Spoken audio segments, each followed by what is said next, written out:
Hello, my name is Daniel Troshaka, and today we're going to be going over the NTS310 8.1 final project assignment, which essentially is generating a fake individual and using their information from fake name generator and going about how we could get their information and steal either financial information or, like find where they live. Just basically how to take advantage of their information that's wasn't publicly available, but now is. So right now you just click the link and you get a random person, random identity. Like for this example, we got Patricia, but that wasn't the person that I used. I used Martin. So let's meet Martin. Martin E. Walter lives in New York on Oak Ridge, which is right here. So he lives in the park. I guess rent there is a little bit too high. But maiden name is Patel, and social security number is 10940. With XXX because I do not have the pro or sign in. And then we also get a phone number, date of birth. He's 42. Any fun fact, he has the same Aquarius sign as me, but that's not the only thing me and him have in common. We also have the same blood type. We also get his weight, height, his credit card information. So we also get the 3 numbers on the back, and that in combination with this is probably his billing address. So we could go about, using his credit card already. But some information I want to point out would be the Western Union, right? So what is that? That's a bank account transfer. And right there we could do, Western Union does money transfers. Now there's a few problems that we could get into that would make this substantially harder, which would be the MFA. But we could, in our email to them, we could get the MFA code that way with the fake website that we are going to be sending him in the email, as well as IP addresses, but we could work around that. I want to point out we also get his browser, so we could probably mimic that too, but I don't think that'll do anything. We also know his Great Western and Information System Manager, so that, and I also want to point out that he drives a 2009 Alfa Romeo 159, which I wouldn't say I'm a car expert, but I'm a car enthusiast, and this is a pretty not your average car you would see. So I feel like in terms of spotting him, it would be easier to spot him driving, even though New York has a lot of people. I feel like it would be easier to spot him than compared to if he were to have a Honda.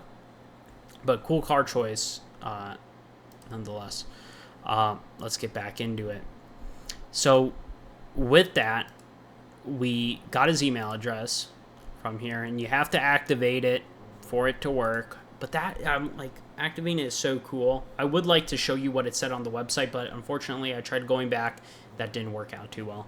But so I wrote, "Dear Martin E. Walter, this is going to build us credibility," because he's like, how do you guys have my name?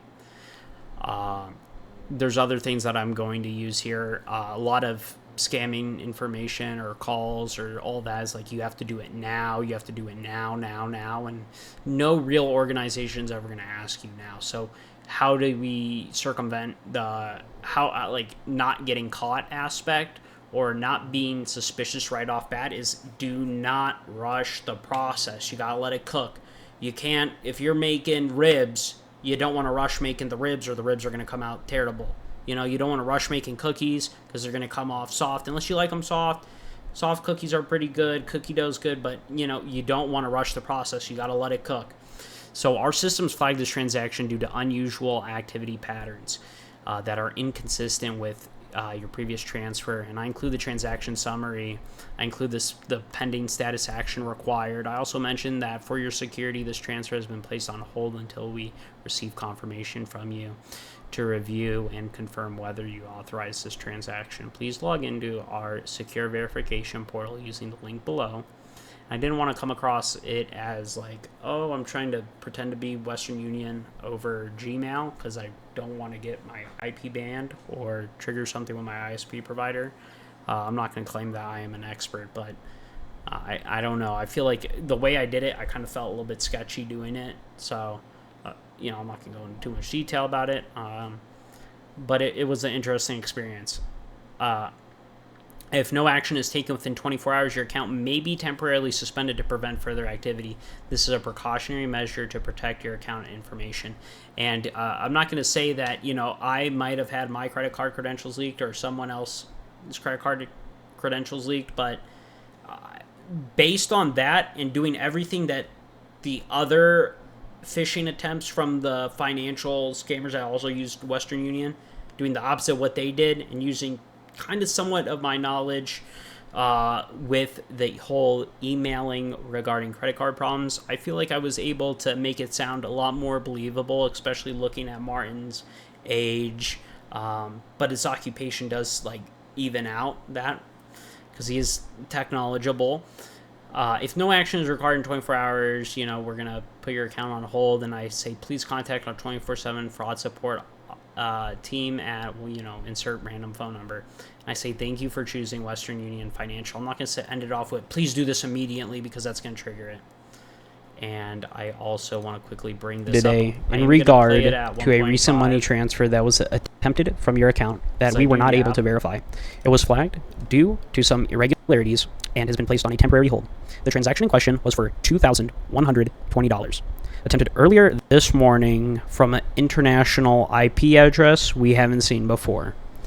The tracking number associated is MTCN 7679574134. Once again, that is 76795744134.